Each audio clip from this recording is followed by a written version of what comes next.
ओम सहनावतु सहनो भुनक्तु सह वीर्यं करवावहै तेजस्य नामधेतमस्तु मा विद्विषावहै। ओम शांति शांति शांति। भाई कौन देखो ना जरा इधर पीछे दिखाई दे रहा है ना हरा? हाँ दिखाई दे रहा है ना? इसमें इसमें बड़ा गड़बड़ी हो जाती है हमें बड़े परेशानी होती है। परेशानी।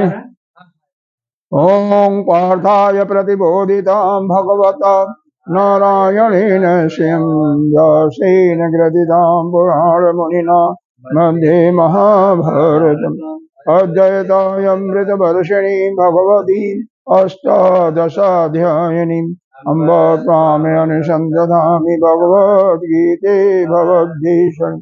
नमस्तुते व्यास विशालबुद्धे गुल्लरविन्दाय जगद्गणित येन त्वया भारततैलपूर्णं प्रज्वालितो ज्ञानमयो प्रदीप प्रपन्नपारिजाताय स्तोत्रवेत्रैकपाणै ज्ञानमुद्राय कृष्णाय गीतामृतदुहे नमः।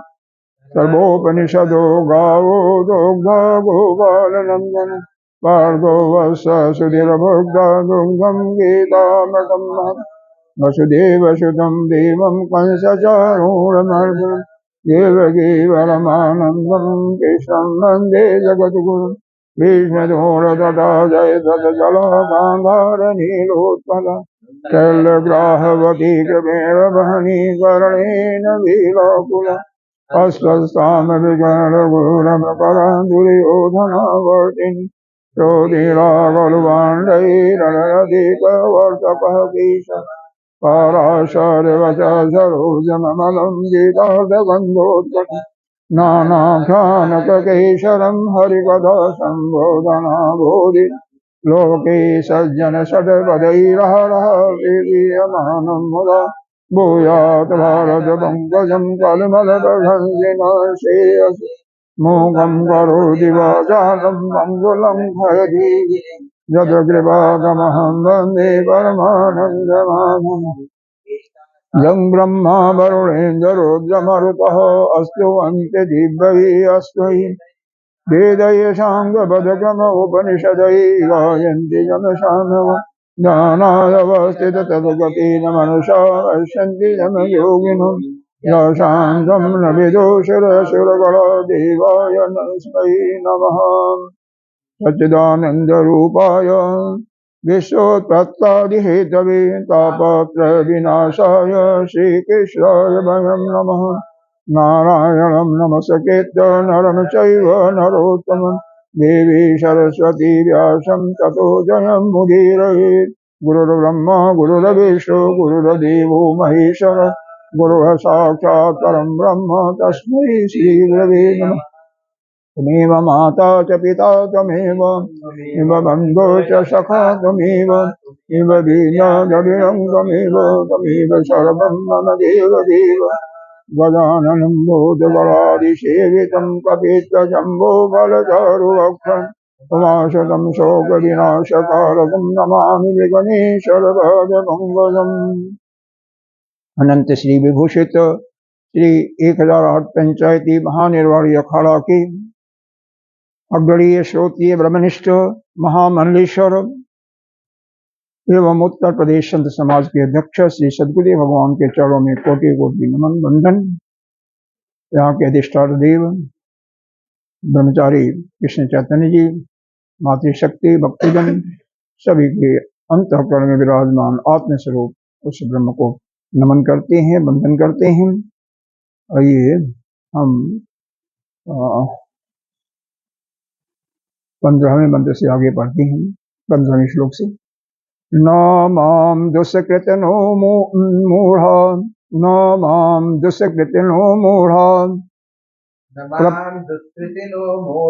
प्रपद्यन्ते नराधमा माया अपहृत ज्ञाना माया अपहृत ज्ञाना आसुरं भावम आश्रिता चतुर्विधा भजन्ते माम् जनासु कृतनो अर्जुन आर्तो जिज्ञासु अर्थार्थी ज्ञानी च भरतर्षभ तेषां ज्ञानी नित्ययुक्तः एकभक्ति विशिष्यते प्रियो हि ज्ञानिनो अत्यति अहं स च मम प्रिय। देखिए यहाँ पर अर्जुन तो एक माध्यम है, उसके माध्यम से हम लोगों को बताया जा रहा है कि संसार में दो प्रकार के पुरुष होते हैं। एक तो जो भगवान का भजन नहीं करते हैं, वह पापी होते हैं, मूढ़ होते हैं, और दूसरे वो होते हैं कि जो भगवान का भजन करते हैं। तो कौन कौन से हैं जो कि भगवान का भजन नहीं करते हैं, वो भगवान से उनको कोई उनमें प्रेम ही नहीं होता, तो कहते हैं मूढ़ जो है, दुष्कृता मूढ़, जो पाप करने वाले हैं मूढ़ लोग। मूढ़ किसको कहा गया? जो न अपने साध्य को जानते हैं न साधन को जानते हैं। मनुष्य जन्म का जो मूल उद्देश्य है वह है अपने स्वरूप का दर्शन, स्वरूप में स्थित होना या जीव जगत और उस परमात्मा तत्व को जानना। लेकिन यह तो ध्येय है या साध्य है। साधन तो इसके लिए अंतःकरण को शुद्ध करने के लिए धर्म है, यानी यज्ञ इत्यादि कर्म है, योग विद्या है, योग दर्शन के अनुसार अष्टांग योग है, और फिर भक्ति मार्ग है, और उसके बाद फिर ज्ञान मार्ग है। तो यहाँ पर यह साधन को भी नहीं जानते, साध्य भी नहीं जानते, उनको कहते हैं मूढ़।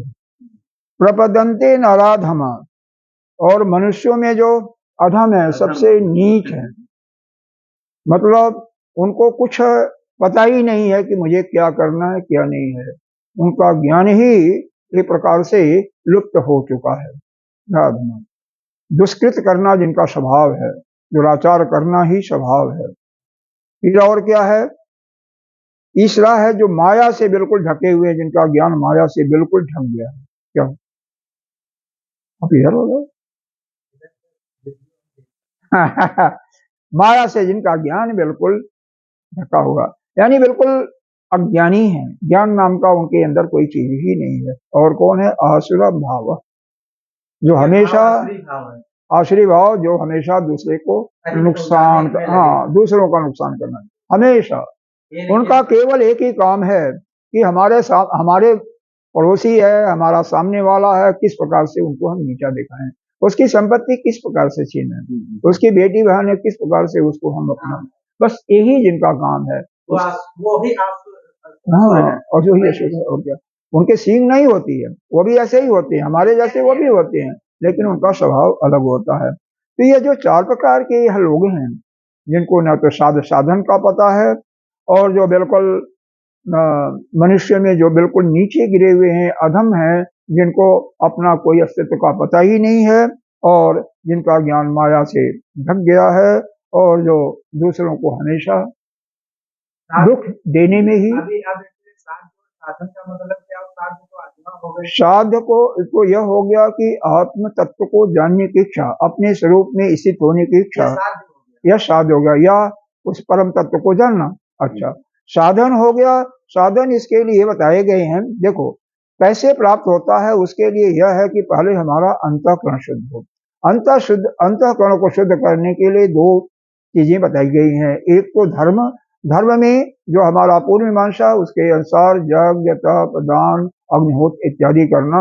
दूसरा बताया गया है अष्टांग योग, जो के क्योंकि जिनकी मति बिल्कुल बहुत चंचल मन है, उनके लिए बिना योग के उनका चित्त एकाग्र नहीं होगा। थोड़ा सा इससे एकाग्रता हो गई, फिर उसके बाद परमात्मा में थोड़ा सा प्रेम लगने लगा, तो फिर भक्ति मार्ग को के द्वारा उनकी एकाग्रता बिल्कुल हो जाए। अब जब एकाग्र हो गया, अंतःकरण बिल्कुल शुद्ध हो गया, मन बिल्कुल एकाग्र है, उस समय जो है उनको जो योग्य गुरु है यानी श्रुति ब्रह्मनिष्ठ, उसको तलाश करके परमात्मा खुद भक्ति में वो लीन हो जाते हैं, परमात्मा खुद ही मिला देता है, फिर उसको प्राप्त करके उनको मुक्त हो जाए। अब समस्या यह है कि जहां पर सब कुछ मौजूद है उसके बाद भी नहीं मुक्त होती। मतलब यहाँ पर चार चीजें होती हैं। एक तो मनुष्यत्व, और को मनुष्य योनि में जन्म हुआ, और क्या उनका शरीर है, आंख है, कान है, सब कुछ ठीक ठाक है। आपकी बात नहीं हो रही है, जो बिल्कुल ठीक ठाक है। हम लोग तो दूसरे लाइन में आ गए ना, तो बिल्कुल ठीक ठाक है। और उसके बाद उनके सामने शास्त्र भी मौजूद है। एक समय ऐसा था कि शास्त्र मिलते ही नहीं थे, वह केवल भोजपत्र पर लिखे जाते थे, तो शास्त्र उपलब्ध नहीं थे। तीसरा, गुरु भी उपलब्ध है जगह जगह, एक के पास नहीं होता तो दूसरे के पास जाओ, बहुत जगह है। जैसे इस बॉम्बे में ही कई जगह सत्संग चलते हैं, 5-6 जगह, तो मेरे को 5 तो जगह मेरे को ही मालूम है। यहाँ गे ले लो तो 6 हो जाएगा, नहीं तो 5 तो मालूम ही है। तो अब और भी होगा क्योंकि बॉम्बे बहुत बड़ा है। इसी प्रकार से नहीं मालूम होता है, इसी प्रकार से हर जगह। हाँ, संख्या जरूर कम है, ज्ञान देने वाले संत लोग बहुत कम हैं।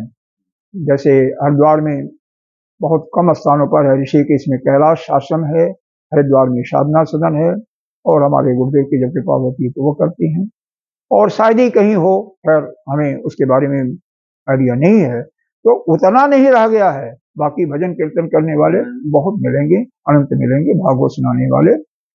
तो यहाँ के द्वारा एक तो हो गया साधन। तो साधन क्या हो गया, साधन की बात आप कर रहे थे ना, पहला हुआ धर्म, और धर्म या योग, अष्टांग योग के माध्यम से अंतःकरण को शुद्ध करना, फिर भक्ति मार्ग से चित्त को बिल्कुल एकाग्र कर लेना, और फिर ज्ञान मार्ग के द्वारा अपने को बिल्कुल परमात्मा में निकल। तो यह साधन है। केवल अगर कोई चाहे केवल ज्ञान प्राप्त करने सीधे, तो वह संभव नहीं है, क्योंकि जब तक अंतःकरण में मल रहेगा तब तक वह ज्ञान आपके चित्त में स्थिर नहीं होगा। इसीलिए वह क्या बोलता है, इंद्र और वह जो असुर था, क्या नाम था उसका, नाम था विरोचन, वह दोनों इंद्र ने 100 वर्ष तक तपस्या किया, फिर जाकर के उनको ज्ञान होता है। विरोचन तो 32 वर्ष के बाद पहले ही लौट आता है। तो ज्ञान टिकता नहीं है। वही ज्ञान जो शुरू पहले प्रारंभ में जो ब्रह्मा जी ने बताया था, अंत में भी इंद्र को वही ज्ञान देते हैं, लेकिन जब पाप क्षीण हो जाता है तो वह ज्ञान उनके अंदर स्थिर हो जाता है। इसी प्रकार से यह ज्ञान स्थिर होने के लिए पहली जो 2-3 क्रियाएं बताई गई हैं, यह पूर्व मीमांसा के अनुसार, वेद के अनुसार कर्म यज्ञ इत्यादि करना, योग के द्वारा मन की एकाग्रता बढ़ाना, और बिल्कुल भगवत प्रेम में लीन होकर के भक्ति उपासना करना। फिर उसके बाद जो ज्ञान प्राप्त करता है, निश्चित रूप से बहुत थोड़े समय में उसके अंदर वह ज्ञान बैठ जाता है और स्थिर भी हो जाता है, और उसको परमात्मा का अनुभव हो जाता है। लेकिन यहाँ पर यह बताया गया, यह 4 प्रकार के लोग जो हैं, इनको यह ज्ञान होने का मतलब नहीं, क्योंकि मेरे को चाहते नहीं। अरे भाई, जिसको जो भगवान को चाहेगा नहीं, उसको ज्ञान कैसे होगा। मनुष्यत्व भी मिल गया, मनुष्य भी मिल गया, सब कुछ ठीक ठाक भी है, शास्त्र भी उपलब्ध है, गुरु भी उपलब्ध है, लेकिन उसकी स्वयं इच्छा नहीं है, उसकी अपने पर कृपा नहीं है, तो कैसे होगा। तो यह भी होगा। फिर दूसरे प्रकार के लोग ऐसे हैं जो कि दुखी होते हुए या सुखी होते हुए या ज्ञानी होते हुए भगवान को भजते हैं, और भगवान कह रहे हैं ऐसे भी लोग हैं, जो कि 4 प्रकार के लोग फिर बताया उसी में। और अगर सीधे कहें, इसको 2 प्रकार भी कह सकते हैं, एक तो दुखी लोग और दूसरे सुखी लोग। दुखी में या भगवान को चाहने वाले, तो दुखी में एक आर्त होता है जो दुख से ही पीड़ित है। दूसरा क्या है, वह अर्थार्थी, कामना उसकी पूरी नहीं हो, तो कामना की पूर्ति के लिए वह चाहता है, कृपा चाहता है भगवान की। और तीसरा जो है, उसके न तो दुख है, न तो उसकी कोई कामना है, पूर्ण रूप से वैराग्य है, लेकिन वह भगवान को जानने की इच्छा से तत्व के दृष्टि से, तत्व के दृष्टि से वह परमात्मा कौन है, उनका क्या स्वरूप है, उनके जानने की इच्छा वाला, यानी मुमुक्षत्व की भावना जिसके अंदर प्रबल है, तो वो उनको भगवान को चाहते हैं। और चौथे वह लोग भी हमारा भजन करते हैं जो ज्ञानी हैं, जो परमात्मा में ही रमण करते हैं, उनका जीव भाव बिल्कुल समाप्त हो चुका है, जीते ही जीवन मुक्त हो गए हैं और उस परमात्मा में रमण करते हैं। फिर प्रश्न आता है कि वह परमात्मा में रमण क्यों करते हैं, मतलब जब उनको सब कुछ मिल गया है फिर भगवान की भजन क्यों करते हैं। तो इसका उत्तर इस प्रकार से दिया जाता है, संत लोग बताते हैं कि अपने आने वाले पीढ़ी के लिए कि वह उस रास्ते का अनुसरण करें, क्योंकि श्रेष्ठ पुरुष इस रास्ते पर चलता है, जो क्रिया करता है उसी रास्ते पर वह चलते हैं। हमारे श्रुति माँ भी बताई है, क्या बताई है, वही तैत्तिरीय वाला मातृदेवो भव, यानी मातृ में भी उस देवता का, उस परमात्मा का अनुभव करो। बचपन से ही ये शिक्षा दी जाती है। अगर माता ऐसी है, बच्चे को अच्छा संस्कार देती है, वो योग्य है, तो पहले इस पाठ को पढ़ाती है कि बेटा माता पिता गुरु आचार्य और अतिथि सबकी पूजा करो, सब में देव भाव को देखो, परमात्मा को देखो। तो बालक बचपन से ही माँ को प्रणाम करते हुए किसको देखता है, उस परमात्मा का दृश्य देखता है। पिता को प्रणाम करता है तो पिता को, आचार्य को करता है तो उसमें भी परमात्मा को देखता है, अतिथि कोई आ गया तो उसमें भी, और वह स्वाध्याय में या अन्य धार्मिक कार्यों में कोई प्रमाद इत्यादि भी नहीं करता। तो ऐसे बालक, उसी को हम सुसंस्कारित करते हैं और वह फिर आगे जाकर के आगे बढ़ता है, वही जो है मोक्ष को धारण कर सकता है। हाँ, इसी में है। ठीक है, अब इसके बाद का भाष्य वगैरह तो हो ही गया था, आगे 17वां श्लोक पढ़ते हैं। तेषां ज्ञानी नित्ययुक्तः एक भक्ति विशेष्यति, प्रियो ही ज्ञानिनो इत्यर्थम अहम सच मम प्रिय। हमको अलग करना है यहाँ में।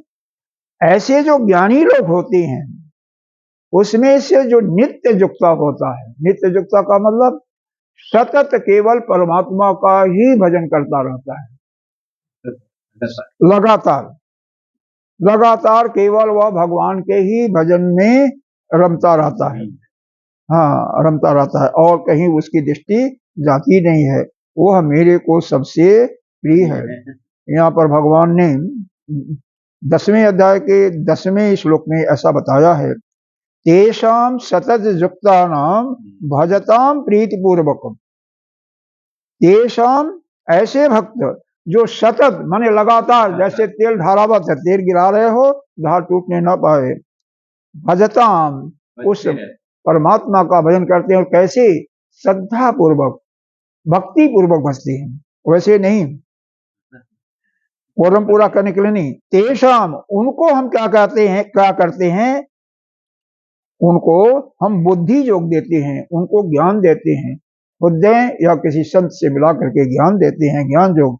तीन मापवंती, और उसको उस ज्ञान के कारण वह मेरे को ही प्राप्त कर लेते हैं। तो ऐसे ज्ञानी जो नित्य युक्त हैं, नित्य हमारा भजन करते हैं, नित्य मेरे चित्त के अंदर बसे हुए हैं, एक भक्ति विशेष थी। हाँ, एक ही, मतलब मान लीजिए ऐसा नहीं है कि जब आप वृंदावन में हैं तो राधे राधे गा रहे हैं या कन्हई कन्हई का दर्शन कर रहे हैं, आप अयोध्या गए तो राम राम, आप वहां भी हाँ दर्शन कीजिए और उसमें अपने कन्हई को, अगर कन्हई आपके आराध्य तो उन्हीं का दर्शन कीजिए ना, उन्हीं में वो दिखाई देंगे। अगर काशी चले गए तो वहां पर भोले बाबा नहीं, अरे वहीं भी वही कन्हई एक ही है।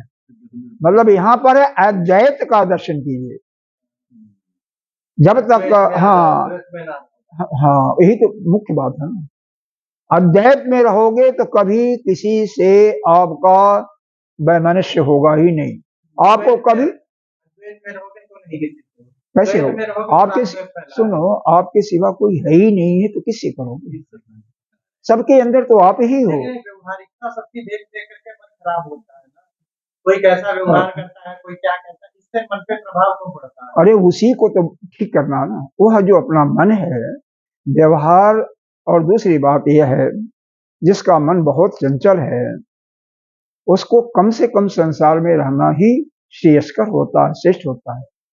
पहले ज्यादातर महात्मा जंगलों में क्यों जाते थे?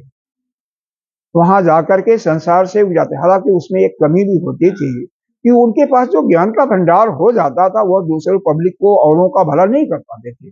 दूसरी बात यह भी होती थी कि बाद में 30 साल के बाद, जब 40 साल के बाद जब समाज में आते थे, तो उनका अगर चित्त बिल्कुल उस परमात्मा से जुड़ा नहीं, तो फिर वहां पर आकर के पतन भी हो सकता था।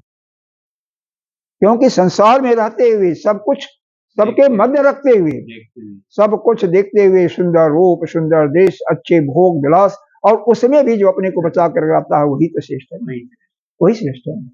तो सबके बीच रहते हुए, माया के बीच में रहते हुए, और माया से जो मोहित नहीं होता, जिस पर माया अपना प्रभाव नहीं डाल सकती, वही सबसे श्रेष्ठ है।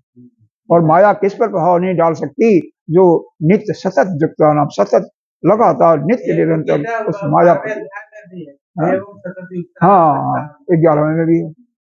तो इस प्रकार से लगातार उसी का, किसका भजन करना, किसका चिंतन? वही मायापति, चाहे उसको विष्णु मानो, चाहे परमात्मा मानो, जो मानो, ईश्वर मानो। कभी छूट सकता है इस माया? वैसे नहीं, आसानी नहीं। एक तो हमेशा जब हमें होता है, सभी को होता है, ऐसा नहीं है कि मतलब केवल किसी एक व्यक्ति को होता है, 99.99% को होता है, सभी लोग फंसे हुए। तो कुछ एक्सेप्शन है जो ज्ञानी हो चुके हैं, बाकी सब फंसे हुए हैं। हाँ, मुश्किल तो है, दुष्कर तो है, भगवान खुद कहते हैं दुष्कर है, मुश्किल है। लेकिन जब आप नित्य निरंतर आप यही देखोगे, उस परमात्मा को देखोगे, हर एक के रूप में देखोगे, अपने से अलग किसी को देखोगे नहीं, तो आप मुक्त हो जाओगे। अरे भाई देखो, जहां तक है आहार है, विहार है मैथुन इत्यादि, ये तो हर जगह मिलता है आपको। किसी भी जोनी में चले जाइए, शुकर के जोनी में चले जाइए, कुत्ते के जोनी में चले जाइए, चींटी के, किसी भी जोनी में चले। लेकिन जब मनुष्य का जोनी मिला है, तो इसलिए थोड़ी परमात्मा ने दिया है कि उसको बर्बाद करो। बड़ा मुश्किल है। इस जोनी को प्राप्त करके वह जो मायापति है, उसका नित्य निरंतर चिंतन करते हुए आपको मुक्त करने के लिए दिया है ना, आप अपने स्वरूप को जानने के लिए दिया है ना, इसलिए उसका, उसी का अद्वैत रूप से उसका भजन कीजिए। कहीं कोई भी दिखाई देता है, उसमें उसी का दर्शन कीजिए। प्रियो ही ज्ञानिनो इत्यर्थम, इसीलिए ज्ञानी पुरुष हमको सबसे ज्यादा प्रिय हैं। अहम, मेरे को, सच में सच, वह मेरे प्रिय हैं, और वह मेरा तो भजन करते ही हैं, और वह मेरे लिए भी प्रिय हैं। भगवान कहते हैं कि जो मेरा भजन नित्य निरंतर करता है, मैं उसका भी भजन करता हूँ। दोनों तरफ से होता है। आप किसी इस व्यवहारिक, जैसे व्यवहारिक सत्ता की बात हुई, व्यवहार में देख लीजिए, जिसको आप पूर्ण रूप से आप समर्पित हो, दूसरा भी आपके ऊपर कृपा करता ही है। और ये समझ में आ रहा है, ये बहुत ही गूढ़ है, बहुत ही गूढ़ है। मतलब उस परमात्मा के सिवा और किसी का चिंतन नहीं करना, और जो भी है, अन्य देवता है, कोई भी है, उसमें भी उसी को देखना, उसके सिवा और किसी को नहीं देखना। अपना आराध्य जो है, कोई भी है, जिसको बना लिया, वही हमेशा रहना। इसी प्रकार से गुरु जो आपका है, तथा देवो तथा गुरु, जैसे देवता में आपका प्रेम है, वैसे ही गुरु में प्रेम होना चाहिए। अच्छा, वह जो गुरु आपको उपदेश दे रहा है, दूसरे गुरु के पास चले, तो वह गुरु में भी आप अपने गुरु को देखो ना। वह जो उपदेश दे रहा है, वो आपको अलग थोड़ी दे रहा है। जब ऐसा भावना हो गया, तो फिर जाप करके आपका कल्याण होता है, नहीं तो नहीं। आइए, इसमें भाष्य में क्या लिखा हुआ है? तेषाम चतुर्णाम मध्य, उन 4 प्रकार के भक्त में, क्यों इसमें 4 प्रकार के भक्त जो बताए गए हैं, और वैसे समझो तो एक एट ए ग्लांस दूसरे रूप में लिया जा, तो यहाँ पर के 4 प्रकार के भक्त कहते हैं, एक पामर, एक विषयी, पामर, विषयी और एक मुमुक्षुत्व या जो मुक्ष किसका रहते हैं, और चौथा जिज्ञासु। यह संत लोग ऐसे बताते हैं। देखिए, पामर, विषयी, मुमुक्षु जो होते हैं और जिज्ञासी या ज्ञानी, इनको एक नहीं।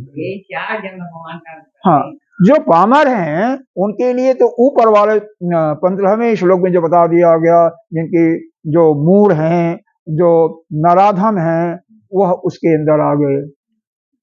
और जो विषयी हैं, यहाँ पर पहले 2 प्रकार के जो बता दिया गया, अर्थी मतलब जो अर्थार्थी जो धन चाहते हैं, और दूसरे हैं या कौन सा आर्थ, जो दुखी हैं। जो दुखी हैं और अर्थार्थी हैं, या विषय में आ गए, क्योंकि किसी न किसी विषय की कामना के कारण वो दुखी हैं। तो उसके लिए उनको दूसरे श्रेणी में रखा गया। भजन तो करते हैं, लेकिन वो भगवान का भजन करते हैं, ठीक है। जिस कामना के लिए वे करते हैं, भगवान उस कामना को तो पूरा करता है। देखो, सीधी सी बात है, आप किसी लालच में बच्चे को स्कूल भेजिए। हो सकता है कई बच्चे शुरू में इस खाने के चक्कर में जाते हैं कि या हमें क्रिकेट खेलने को मिलेगा, या हमें मोबाइल दिखाओगे, तब वह जाते हैं। बाद में धीरे धीरे जैसे उनकी हैबिट पड़ती जाती है ना, आदत पड़ती जाती है, अभ्यास होता जाता है, फिर वही बच्चा आगे बढ़ जाता है। तो उसी प्रकार से भगवान यही कहते हैं कि आप अपने कामना के पूर्ति के लिए आओ तो सही मेरे पास। हाँ, और कामना जब आपकी पूर्ति हो जाएगी, दूसरी आएगी, वो भी पूरी होगी, लेकिन फिर जब लगातार आपका चलता रहेगा तो मेरे से प्रेम तो होगा भाई। देखो, अगर आपने कुछ उनको किया तो उसका प्रेम जब आपके पर पड़ेगा तो आप ऑटोमेटिकली उसके हो जाओगे, वो आपका बन जाएगा, नहीं बन जाएगा। तो वो कहते हैं भगवान आता है, देर होता, समय लगता, लेकिन वो भी हमारा तीसरा जो मुमुक्षु होता है ना, यानी जिसके अंदर उस ज्ञान के प्राप्ति की इच्छा होती है, इस पर बताते हैं संत लोग, कई संतों का कहना है, इसमें भी 3 कैटेगरी बना लो। कौन से 3 कैटेगरी? एक तो वह है जो कि द्वैत में रहते हैं, क्योंकि यहाँ पर अद्वैत की बात हो रही है। अद्वैत में जाकर के सब कुछ खत्म हो जाता है, जितना भी कामना इत्यादि है सब खत्म हो जाती है। तो द्वैत में रहते हुए उपासना भी करते हैं, ठीक है, लेकिन द्वैत में रहते हुए दुखी हैं, अर्थार्थी हैं, ठीक है, वह है। लेकिन द्वैत में रहते हुए योगाभ्यास करते हैं या भगवान का वह धर्म कर्म इत्यादि करते हैं, तो वहां से भी उनको धीरे धीरे आगे बढ़ने की रास्ता प्रशस्त होता है। तो पहला यह है कि द्वैत भाव में रह रहे हैं, लेकिन हैं दुखी, लेकिन दुख से उबरने के लिए, दुख से पार होने के लिए उसका चिंतन करें। और दूसरे जो हैं वो हैं द्वैत में, वह भी, लेकिन सुखी हैं, दुख नहीं है, कोई कामना नहीं है, तो वह भगवान को चाहते हैं, भगवान की पूजा करते हैं, भगवान को प्राप्त करना चाहते हैं। और तीसरा जो है वह द्वैत में रहते हुए द्वैत से उपरत हो गए हैं, थक चुके हैं, भाई द्वैत है ही नहीं है, फिर भी उसी में है। तो उनकी बुद्धि यह मान ली है कि नहीं, यह द्वैत तो है नहीं, संसार में केवल अद्वैत है। तो वह अद्वैत में किसी गुरु के शरण में जाकर के अद्वैत का, उस अद्वैत रूपी जो आत्मा का अपने ही अंदर दर्शन करते हैं, और सभी के अंदर दर्शन करते हुए वह ज्ञान प्राप्त करके मुक्त हो जाते हैं। इस प्रकार से इसमें बहुत ही गंभीर और दुरूह चीज का वर्णन किया हुआ है, जो कि आसानी से समझ में नहीं आता, तत्व की दृष्टि से बहुत। अब आइए इसको यहाँ पर बताया भाष्कर जी ने, ज्ञानी का तत्वित, तत्वित्ता तत्व को जानने वाला ही है। नित्य युक्त, हम उसी को विस्तार किया ना, नित्य युक्त एक भक्ति, वो तो ठीक है। जो अन्यस्य भजनीय से आदर्शनाथ अतः, मतलब एक के अलावा दूसरे का भजन नहीं करना, उसी में उसी को अपने ही उसको देखता है।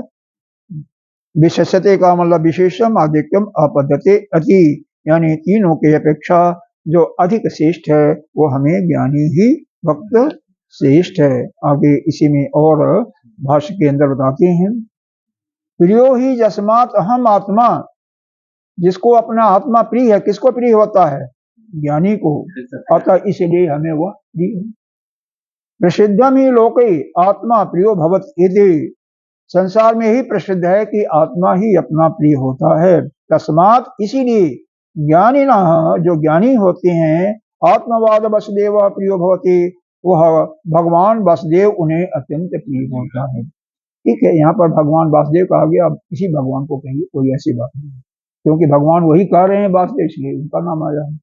सच अज्ञानी मम वासुदेवस्य आत्मा एव इति मम इत्यर्थः, इसका अर्थ यही है कि वह परमात्मा, वह जो ब्रह्म है वही उनकी आत्मा है, अपने लिए नहीं कर रहे हैं। वह परमात्मा ब्रह्म जो है वही उनकी आत्मा है और वही घट घट में निवास करता है।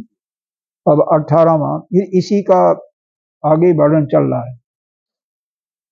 उदारा सर्व एवैते ज्ञानी, उदारा सर्व एवैते ज्ञानी ज्ञानी त्वात्मैव मे मतम्, ज्ञानी स्वात्मैव मे मतः, आसितः स हि युक्तात्मा, आस्तिता स हि युक्तात्मा, माम एवानुत्तमां गतिम्। मामेवानुत्तमां गतिम्। उदाराः सर्वे एवैते, उदारा सर्व एवैते ज्ञानी त्वामेव मे मतम्, ज्ञानी स्वात्मैव मे मतम्, आसितः स हि युक्तात्मा, आस्तिता स हि युक्तात्मा, मामेव अनुत्तमां गतिम्। मामेवानुत्तमां गतिम्। यहाँ पर माम शब्द है, एव है और अनुत्तमा है। देखिए, इसमें जो सभी भक्त जो उदार हैं वही सबसे श्रेष्ठ हैं।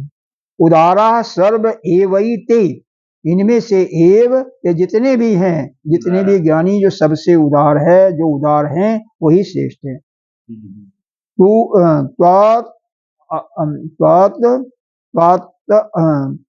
आत्म एव मे मतम, और अर्थात यह तीनों त्वात् आत्म एव ही मतम, मेरे मत में वह सभी से वही श्रेष्ठ है। आसिता स ही युक्तात्मा, और जो युक्तात्मा है, युक्तात्मा का मतलब सब कुछ छोड़ करके मेरे को ही एक भज रहा है, लगातार भज रहा है। मामेव अनुत्तमा गति, अंत में वह मेरे को ही प्राप्त करता है। देखो, यहाँ पर रिपीटिशन आप कह सकते हैं कि बारंबार क्यों भगवान ने रिपीट किया है। इसीलिए जब किसी चीज को श्रुति में भी देखा होगा, पीछे आप कठोपनिषद पढ़ रहे हैं, कई मंत्र ऐसे होते हैं एक ही चीज को समझाने के लिए श्रुति माँ बारंबार उसी को कोई दूसरा दृष्टांत देती हैं, फिर तीसरा दृष्टांत देती हैं। छांदोपनिषद में तो 9 दृष्टांत दिया हुआ है। हाँ, इससे कारण यही है कि यह जो ज्ञान है वह उस शिष्य के अंदर दृढ़ हो जाए। भगवान का निरंतर भजन करना है, और इसी को लगातार तीसरे श्लोक में बताया जा रहा है। उदारा सर्वे एव एते ज्ञानी, ये जितने भी ज्ञानी हैं, जो भक्त हैं, उनमें सबसे जो उदार भक्त है ज्ञानी, वही सबसे श्रेष्ठ है। तो आत्मैव मे मतम, वह मेरे मत में, क्योंकि मेरे आत्मा से ही वो प्रेम करता है, मेरे ही प्रिय है। आश्रितः स हि युक्तात्मा, जो मेरे ही आश्रित होकर के और मेरे अलावा किसी अन्य का शरण नहीं लेता, माम एव अंतमाम गतिम, वह अंत में उसकी गति जो होती है, यहाँ से जाता है तो मेरे ही धाम को, परम धाम को प्राप्त होता है। अर्थात वह, यहाँ पर कहने का मतलब यह है कि उसकी मुक्ति हो जाती है। लेकिन सच पूछो तो जो सद्य मुक्ति है वह तब तक प्राप्त नहीं होती जब तक ज्ञान उसके अंदर नहीं है। लेकिन प्रसंग के अनुसार, उदाहरण के अनुसार, कई जगह भगवान गीता जी में भक्ति योग को श्रेष्ठ बताया है, कई जगह ज्ञान को बताया है, कई जगह कर्म योग को बताया है, कई जगह योग को भी अष्टांग योग बताया है। यह प्रसंग के अनुसार है, लेकिन वास्तव में पहली जो 2 क्रियाएं हैं, पूर्व मीमांसा का वह धर्म की क्रिया, यज्ञ इत्यादि की क्रिया, और अष्टांग योग, यह पहले करने वाली है। और उसके द्वारा, इन दोनों क्रियाओं के द्वारा जब अंतःकरण शुद्ध हो लगता है, चित्र में कुछ एकाग्रता आती है, तो भक्ति, उस भगवान का शरण लेना।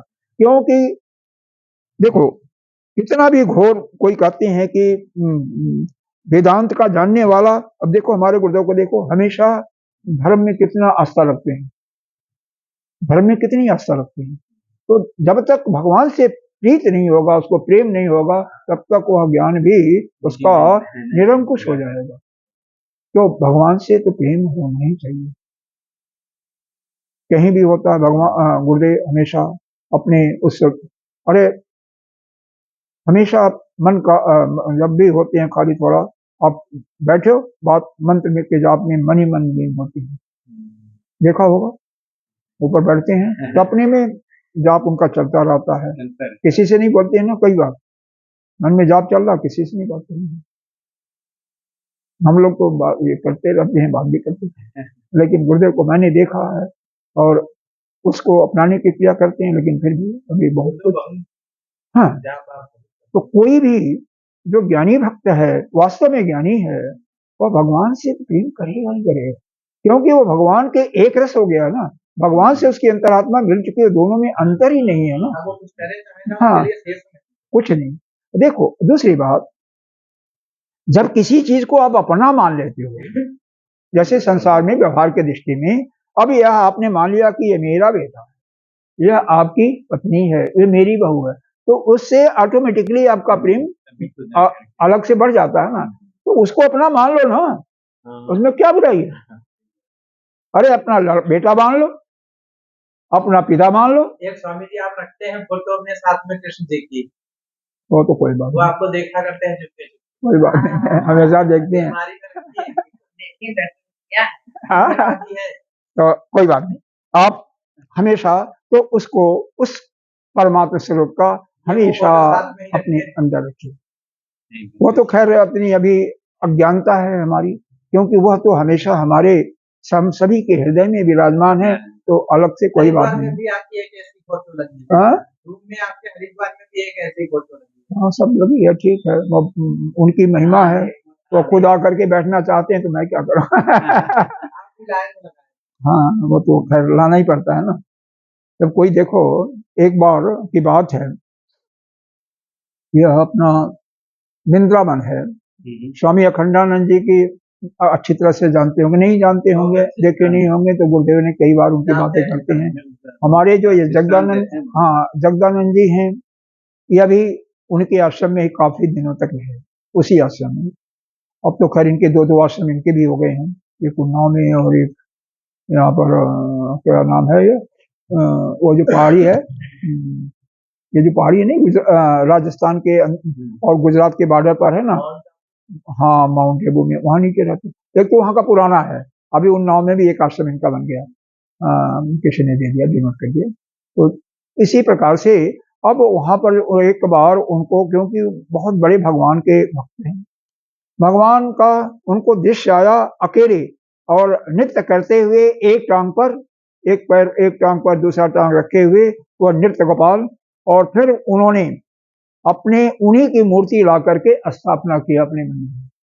लोगों ने विरोध भी किया कि भाई जब कृष्ण कन्हई है तो राधा भी होनी चाहिए, अकेले नहीं। कहते नहीं भाई, देखो मेरे को दर्शन इन्हीं ने दिया है, राधा जी ने नहीं दिया, रुक्मणी जी ने नहीं दिया, तो हम उनका फोटो क्यों लगाएं। तो नित्य गोपाल उनके सामने विराज, बहुत ही सुंदर अद्भुत दृश्य, कभी जाओ तो वहां पर देख सकते हैं। मुझे वो बताते हैं,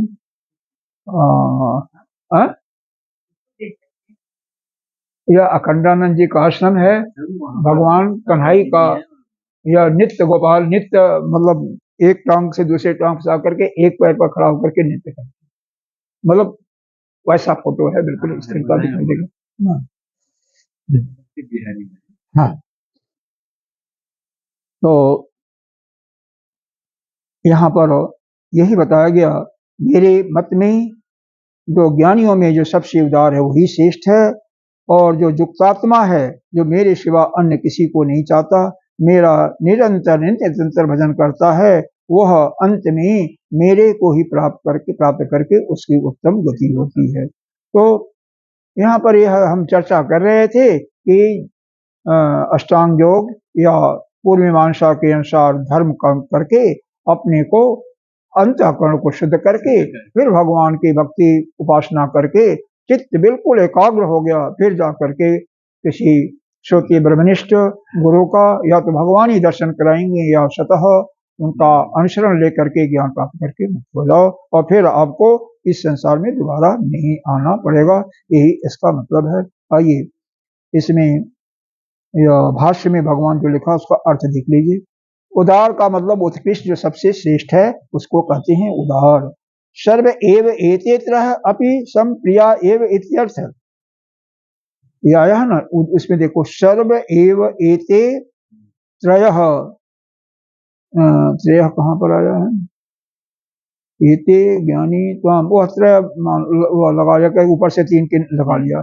तभी मम प्रिया एव इत्यर्थ न ही कश्चित मद भक्तो मम वासुदेवस अप्रियो भवति ज्ञानी तो अत्यर्थम प्रियो भवति इति विशेषता, कि मुझ वासुदेव को अपना कोई भी भक्त अप्रिय नहीं होता है, लेकिन जो ज्ञानी भक्त है उन तीनों भक्तों से सबसे श्रेष्ठ होता है। इसमें कोई बात देखो, आपके अगर 4 लड़के हैं, 2 लड़के हैं ना, 2 तो है ही है ना, दोनों में एक तो श्रेष्ठ होगा ही ना, जो ज्यादा आपकी सेवा करता होगा निश्चित है। उसी प्रकार से भगवान को है वो है, होता है, स्वाभाविक है। जब भगवान जी बोल रहे हैं ज्ञानी हमको अच्छे से प्रिय है, हाँ, तो इसी प्रकार से संसार में भी दिखाई देता है। जो बच्चा आपकी सेवा करेगा वो ज्यादा प्रिय होगा। बिल्कुल ऑटोमेटिक। तत्कस्मादित यह, ऐसा क्यों है कि भगवान कहते हैं कि समदर्शी है, तो फिर ऐसा क्यों है? तो कहते हैं ज्ञानी तू आत्मा एव नो एव, इसका अर्थ बताया। हमारी आत्मा है। ज्ञानी तू आत्मा एव, यहाँ पर है तो आत्मयी का, यहाँ देखो यहाँ पर शब्द विक्षिप्त तुम देखो, यहाँ पर है तू धन, तू धन आत्मा धन एव है, संधि है इसका। तो आत्मयी है ना, तू जहां पर तो शब्द आता है तहां तू होता है, उसका अर्थ तू धन आत्मा धन एव न इसको इतना दृष्टि से आपको नहीं पढ़ना, आपको तो समझना कि भगवान का भजन श्रेष्ठ है, ठीक है, उतना ही बहुत है आपके लिए। जो जिस श्रेणी में है उसी श्रेणी में आपके लिए तो भगवान का भजन ही सबसे, वो तो श्रेष्ठ है। ज्ञान की बातें हैं, बस उतना समय लेना बस, और क्या। बाकी उसके बहुत बारीकी में जाने की आपको, क्योंकि आपको याद भी नहीं रहेगा, भूल जाओगे, कोई फायदा नहीं। फिर भी अगर जाना चाहते हो तो बताइए।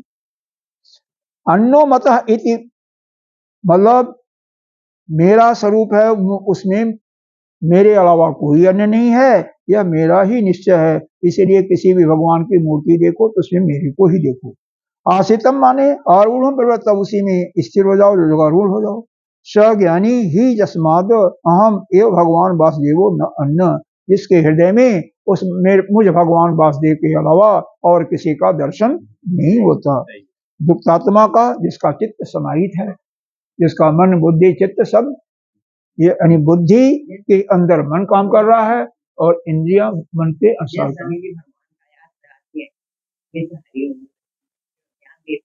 बहुत बहुत बिल्कुल सुनिए। सन माम एव माम, सन माने माम, ये परम ब्रह्म गंतव्यम अनुत्तम गति गंतुम प्रवृत्ति इत्यर्थ। इसका मतलब गति जो है प्राप्त, अंत में जो प्राप्त गति होती है ऐसे ज्ञानियों की, वह कहाँ होती है? परमात्मा के अंदर ही होती है, यानी वह जन्म मरण के चक्कर से छूट जाए। ज्ञानी पुनः अपसति। फिर अब 19वें श्लोक में ज्ञानी की स्तुति करते हैं। क्या है? बहूनां जन्मनामन्ते ज्ञानवान् मां प्रपद्यते वासुदेवः सर्वमिति स महात्मा सुदुर्लभः। कह रहे हैं बहुनाम जन्म नामन्ते, हमारे कितने बहु नाम जन्म, बहुत जन्मों से, अनेका लाखों हजारों जन्मों से क्या किया हमने? जिसमें संस्कारों का संग्रह किया। अभी किया है ना, कितने जन्मों का संग्रह किया, ऐसा कुछ नहीं है। बहुत से जन्म तो हमारे बीत ही चुके, उसमें अंत हो गया, दूसरे जन्म को अब देखो यहाँ पर सीधे साधे 2 प्रकार के लोग होते हैं, इसको सरल भाषा में समझो। एक तो यह होते हैं, ये ऐसे होते हैं जो यह चाहते हैं कि इस जन्म में जो पाया ठीक है, नहीं तो अगले जन्म में करके हम मुक्त हो जाएंगे। 1 नहीं 2 जन्म में 3 जन्म में हो जाएंगे, निश्चित हो जाएंगे, उस रास्ते पर चलते तो मुक्त होना ही हमको। और दूसरा यह चाहता है कि नहीं, हमें अस्मिन काले, जो आपने उपनिषद में पढ़ा था, अस्मिन काले अस्मिन शरीरे और अस्मिन देश है। हाँ, अभी समय में, इसी समय, काल मतलब समय आ गया, इस देश में और इसी काल में अभी हमें मुक्त होना। तो उसी समय से वह प्रयास में जुड़ जाता है, तो वह साधक उसी जन्म में और उसी शरीर से मुक्त हो जाते हैं। कुछ थोड़े से जो आलसी तो नहीं कर सकते, लेकिन थोड़ा सा लचक होती है कि नहीं चलो इसमें नहीं हुआ तो अगली में हो जाएगा, ऐसे भी होते हैं, परिश्रम करते हैं, लेकिन वह पूर्ण तन्मयता के साथ उस परमात्मा का भजन नहीं करते। तो इसी बात को लेकर बता रहे हैं कि ऐसे बहुत से संस्कारों का संग्रह किया, जन्मों का अंत समाप्ति पर भी अंत में वह जिनका ज्ञान पक्का नहीं होता, यानी ज्ञान की दृढ़ता नहीं हुई है, ज्ञान तो प्राप्त किया लेकिन टिका नहीं, दृढ़ नहीं हुआ, ऐसे ज्ञानी मुझ वासुदेव को क्या है, अगर मेरा ही चित्त में स्मरण करने लगते हैं तो मेरे सिवा उनको कोई और दूसरा कोई प्रिय नहीं होता, मैं वासुदेव ही उनके लिए प्रिय है, क्योंकि कई जन्मों से वो मेरी तपस्या कर रहे हैं ना। देखो, भक्त ध्रुव का था, 5वें महीने में भगवान का उनको भगवान का दर्शन हो गया। कई संत लोग भगवान के पास, जैसे होता है ना कंप्लेन, शिकायत देखते होंगे, कोई अगर मान लो नगर पालिका में कोई गड़बड़ काम हो रहा है, कोई MP MLA नहीं करता, शिकायत लेके पहुंच जाते हैं लोग। तो लोगों ने शिकायत किया भगवान से, कौन कौन, बड़े बड़े ऋषि महात्मा, कि हम लोग तो सैकड़ों वर्षों से, हजारों वर्षों से तपस्या कर रहे हैं, मेरे को अभी आपने दर्शन नहीं दिया, और ये छोटा सा बालक 6 साल का 5 महीने में दर्शन दे दिया। तो कहते हैं महात्माओं मेरे साथ आओ, थोड़ा सा तसल्ली करो। तो कुछ दूर जाने के बाद दिखाते हैं कि देखो वो हड्डियों का ढेर है ना, वो क्या चीज है, कहते हैं हड्डियों का ढेर है, वो उसी ध्रुव का है, कितने जन्मों से वह कर रहा तपस्या, और हर में उसकी हड्डी अब जा करके मिला है उसको। तो हाँ, तो ये है कि बहु नाम जन्मांते ज्ञानवान मा प्रपदन्ति, वो ज्ञान संस्कार इकट्ठा करते हुए कई जन्मों से चले आ रहे हैं, और फिर वह मेरे को वासुदेव को सब प्रकार से प्रिय होती है। नहीं, जब तक उसका कारण दया तो भगवान की हमेशा होती है, सब पर होती है, लेकिन जब तक कलुष जो होते हैं, पापक क्रम होते हैं, वह समाप्त नहीं होते हैं, तब तक नहीं होता है। तो कह रहे हैं ऐसा जो महात्मा है वह आसान नहीं है, उसका प्राप्त करना दुर्लभ है। कह रहे हैं जो ऐसा भक्त मेरे को प्राप्त हो जाता है, मुझ परमात्मा को प्रत्यक्ष रूप से जो प्राप्त हो जाता है वही महात्मा है, और वही दुर्लभ है। वो हमारा दर्शन फिर भी हो जाएगा, लेकिन उसका दर्शन होना मुश्किल हो जाएगा। तो हजारों लाखों महात्माओं में से एक है। भाष्य देखें, बहु नाम जन्म नाम का मतलब है ज्ञानार्थ संस्कार अर्जना श्याणाम, मतलब ज्ञान प्राप्ति में अनेकों जन्मों से जो ज्ञान का संस्कार इकट्ठा किया, भाई इस ज्ञान के रास्ते पर चल रहा है तो संस्कार उसके आते जा रहे हैं, ठीक है। समाप्त का मतलब यहाँ पर समाप्ति हो जाती है जो ज्ञानवान है, प्राप्त परिपाक ज्ञानो, मतलब ज्ञानवान का मतलब ज्ञान में परिपक्वता, अंत्य का मतलब समाप्त हो गया, माम का मतलब वासुदेव प्रत्यक आत्मान प्रत्यक्ष प्रपद्यते, जो वासुदेव है, जो प्रत्यक्ष भगवान स्वरूप है, आत्मा है, उसी को माम कहा जा रहा है। प्रथम कैसे, इसका मतलब वासुदेव, वह वासुदेव ही है। स एवं सर्वात्मन, वो कैसे हैं परमात्मा, सर्वात्मा है, सर्वज्ञ है, जो कि मेरे को ही कहा जा रहा है। स महात्मा न तत्सम अन्य अस्ति अधिको वाद, और वह जो महात्मा है जो मेरा दर्शन कर लिया उसके समान तो कोई है ही नहीं है, दुर्लभ है, अतः दुर्लभ सुदुर्लभ, मुश्किल है, बहुत ही मुश्किल है, दुर्लभ है। स मनुष्याणाम श्रेष्ठ उत्तम, कहते हैं वो हजारों मनुष्यों में से एक है। जैसे पीछे आया है चौथे अध्याय में, सहस्राणाम मनुष्येषु कश्चित एतति सहस्राणाम मनुष्येषु कश्चित नहीं, सहस्राणाम मनुष्येषु,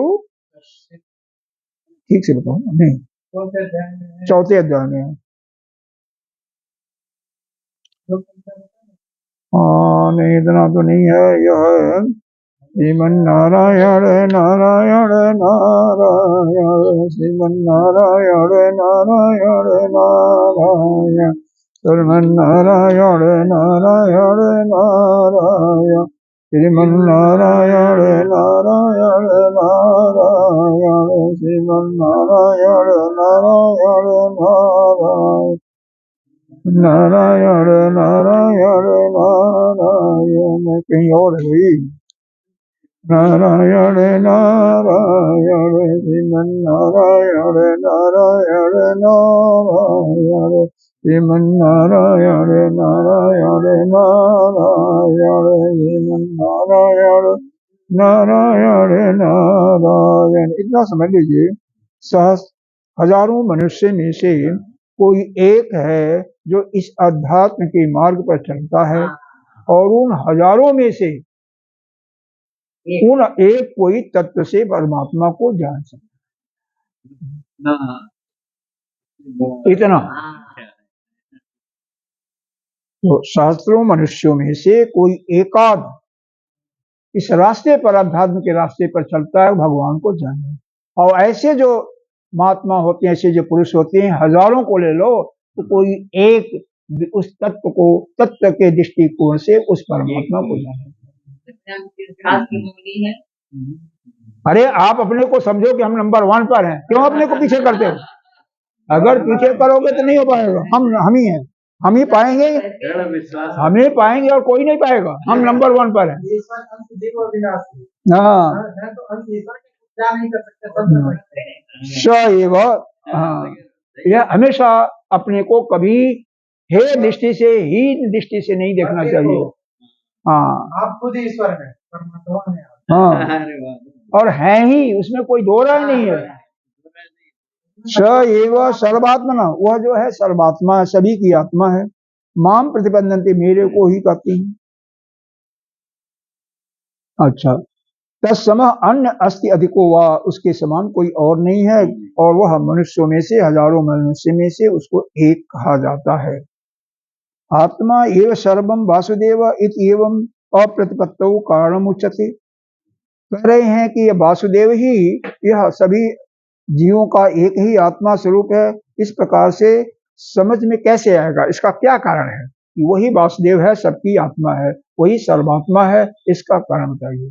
तो यहाँ तक यह 13 से 19 तक जो श्लोक थे, यह 7 श्लोकों में यह बताया गया, जो दुष्ट लोग हैं वह भगवान की भजन नहीं करते, कौन से हैं, कैसे नहीं करते हैं, और जो भगवान के भक्त हैं उनकी प्रशंसा किया गया, दुष्टों की निंदा किया गया। अब इसके बाद 4 श्लोकों में अन्य देवताओं की जो पूजा करते हैं उनके बारे में बताया जा रहा है। तो एक श्लोक पढ़ते हैं।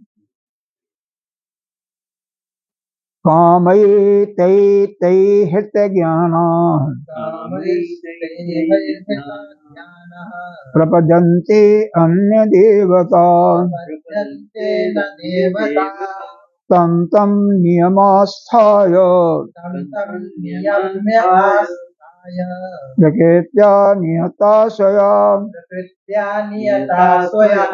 कह रहे हैं जैसे जैसे जिसकी जिसकी कामना होती है, उस कामनाओं के पूर्ति के लिए लोग अन्य अन्य देवता की पूजा जापना करते हैं। जिसकी जिसकी जिसमें कामना होती है, जो उस कामना के पूर्ति करने वाला देवता है, उसी की आराधना करते हैं। जैसे दुर्गा सप्तमी में रूपम देहि जयंती यशो देहि यशो देहि, और उसमें तो बहुत शत्रुओं का नाश भी किया गया है।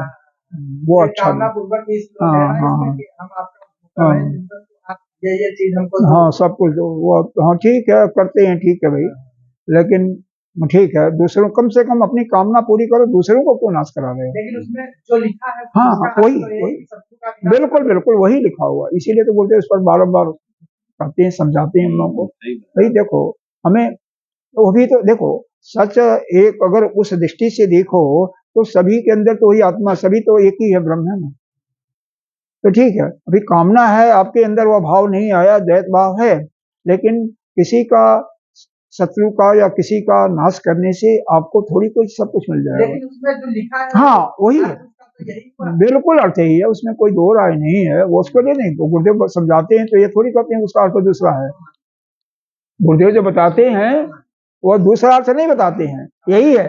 लेकिन दूसरो जही पर कई बार आपको प्रवचन में गुरुदेव बताते हैं, समझाते हैं। दूसरो जही, हमेशा लोग दूसरे की हनन करना चाहते हैं, दूसरों को मारना चाहते हैं। क्यों चाहते भाई, क्यों चाहते हो? यह भी एक कामना होती है। अरे सबकी कामना होती है, कम से कम हमारा पड़ोसी मेरे से आगे नहीं जाए। हम लोगों के हाँ, अंदर से ये सब खत्म है। अरे तो फिर क्यों, इसकी बात ही नहीं करना चाहिए। अब तो बहुत सुंदर है, स्वयं की हाँ, खोज है, बहुत बहुत सुंदर है। स्वयं की खोज है।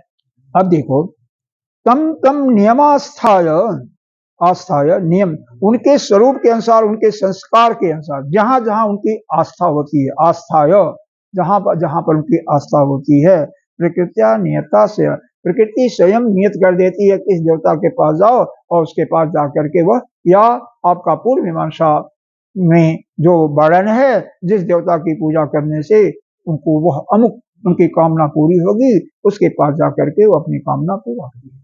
इसमें एक दृष्टांत दिया जाता है। एक सज्जन थे, वह यहीं इलाहाबाद के पास इधर ही एक स्थान है, जहाँ पर स्थान का नाम नहीं है, शीतला माँ का मंदिर है। शीतला, हाँ नहीं, मैया तो एमपी में पड़ जाता है, वह हाँ शारदा मैया है, वह एमपी में पड़ जाता है, वो अलग है। यह इलाहाबाद के पहले ही पड़ता है। अच्छा, शीतला माता का, तो वह माता बहुत प्रसन्न हुई इसके भक्ति से। जैसे आप लोग भक्ति करते हो तो माँ प्रसन्न हो जाती है। महाराज जी मिल गया। अच्छा, मनुष्याणाम सहस्रेषु कश्चित् सिद्धये यत्तम सिद्धानां। कौन सा है? मां वेदि तत्त्वतः। किस अध्याय? 7वें अध्याय का 3रा श्लोक है। 7वें अध्याय का 3रा, ठीक है, अभी देखते। तो उसने कहा कि माता आप मेरे पर खुश हैं, जो मैं मांगू वो दे देंगी? कहती हाँ, क्यों नहीं देंगी, जो मेरे पास है वो दे दूंगी। तो उसने कहा मेरे को घोड़ा चाहिए, घोड़ा चाहिए। तो कहती हैं बेवकूफ, अगर घोड़ा होता तो मैं घोड़े पर नहीं बैठती, मैं गधे पर बैठी हूँ, मेरी सवारी तो गधा है। जिस लायक है उससे वो मांगो। हाँ, तो कहने का अभिप्राय यह है, जो जिस देने के लिए सामर्थ्य जिसके अंदर है, उसी से मांगोगे तो मिलेगा ना। अब मान लो हमारे पास जो सामर्थ्य नहीं है, उसको कोई मांगेगा तो क्या मिलेगा? लेकिन एक ऐसा भी तत्व है, उसकी अगर आराधना करो, द्वैत भाव से ही कर रहे हो, क्योंकि आराधना तो द्वैत भाव से ही होगा, तो जो चाहोगे सब कुछ मिल जाएगा। वह कौन है? वही परमात्मा, परम ब्रह्म, वही भगवान विष्णु, वही कन्हई, वही वासुदेव। हमको याद आ गया, अभी वीडियो बंद होगी तब बताऊंगा। हाँ ठीक है, अभी बताना। अब 7वां अध्याय का 3रा श्लोक को पढ़ देते हैं, अब मिल गया है तो पढ़ ही देते हैं। हो गया। मनुष्याणाम सहस्रेषु कश्चित् एतत् सिद्धये, हजारों मनुष्यों में से कोई एकाध सिद्ध होने का, यहाँ पर सिद्ध होने का मतलब उस रास्ते पर चलता है, अध्यात्म के रास्ते पर चलता है। यतताम अपि सिद्धानाम, ऐसे जो सिद्ध पुरुष होते हैं जो उस रास्ते पर चल रहे हैं, अध्यात्म के रास्ते पर, कश्चित माँ वे तत्वतः, कोई एकाध तत्व से जानता है। वो तो हिंदी अर्थ तो बता ही दिया था, लेकिन यह 7वें अध्याय का 3रा श्लोक है। अब यहाँ पर इसका भाष्य करके हम समाप्त करते हैं। कामई तहितहि, जो भी इच्छा है, पुत्र की, पशु की, स्वर्ग आदि विषय का, मतलब इस लोक की या उस लोक की, चाहे पुत्र की हो, पशु की हो, स्त्री की हो, सभी कामनाओं को। हृत ज्ञाना अपहृत विवेक विज्ञाना, मतलब इन कामनाओं द्वारा जिसका विवेक विज्ञान नष्ट हो चुका है, क्योंकि कामना किसके अंदर होती है? जिसका ज्ञान नष्ट हो चुका है। जिसके अंदर कामना नहीं होगी, इसका मतलब उसका ज्ञान है, क्योंकि यह कामना जो है यह माया से प्रेरित होता है और यह ज्ञान को हर लेता है। प्रपदंते अन्य देवता, वह लोग दूसरे देवताओं की पूजा करते हैं, आराधना करते हैं, उनसे मांगते हैं। प्राप्नुवन्ति वासुदेवानात्मन्यान्या देवता। वो है जन्मांतर से जो उनका इकट्ठा हुआ संस्कार है, हाँ, उसी के अनुसार जिस देवता को चाहते हैं उसी देवता की आराधना करते हैं। कई किसी देवता को कई ऐसे लोग होते हैं भूत प्रेत की करते हैं। अरे हमारे गांव में लोग ब्रह्म बाबा की करते हैं, डी बाबा की करते हैं, डी बाबा को वो चढ़ाते हैं, क्या बोलता है जवनार की काम, अब हो जाता है काम पूरा हाँ, काम भी पूरा हो जाता है। कोई ब्रह्म बाबा का करता है, नाना प्रकार के वो करते रहते हैं। तो तब नियम देवता आराधने प्रसिद्धो, जो जो नियम जो जो उनकी कामना होती है वो देवता उसके अगर योग्य हैं तो वो पूरा भी कर देते हैं। हाँ, तम आस्था है आश्रित प्रकृति स्वभाविन। वो कैसे करते हैं? जो उनका जन्म जन्मांतर से इकट्ठा हुआ स्वभाव है, जो विशेष प्रकार का संस्कार है, कि उस देवता का ही जो पहले आराधना कर रहे हैं और उनकी कामना थी वह पूरा नहीं हुई थी, तो उसको उसी देवता का आराधना करके वो पूरा कर लेते हैं। नियताम का मतलब नियमितः, आत्मीय। और लेकिन जिसका वह आलंबर करके भजते हैं वह उनको पूरा करते हैं। लेकिन वही अगर मुझ वासुदेव का या उस परमात्मा का जो नित्य निरंतर भजन करते हैं, उनकी तो अरे कौन सी ऐसी कामना जो पूरी नहीं होगी। और भगवान देखो, भगवान खुश हैं, इसका मतलब पहले उनको कहते हैं कि पत्नी से झगड़ा करा देंगे, लोग उनका अनादर करने लगेंगे, बहू भी उनका अनादर करेगी, और फिर सभी से जब अनादर हो जाएगा तो मन खट्टा होकर के घर द्वार छोड़ करके भगवान का भजन करेंगे। और भगवान की उस भगवान की कृपा होती है तो पहले लोग उसको तिरस्कृत करने लगते हैं। हाँ, हेल्प करते हैं। हाँ, वो हेल्प करते हैं, वह अपने पास बुलाना चाहते हैं और दूसरे देवता उसको माया में फंसाना चाहते हैं। सीधी सी बात है। ओम पूर्णमिदः पूर्णमिदं पूर्णात् पूर्णमुदच्यते पूर्णस्य पूर्णमादाय पूर्णमेवावशिष्यते। ओम शांति शांति।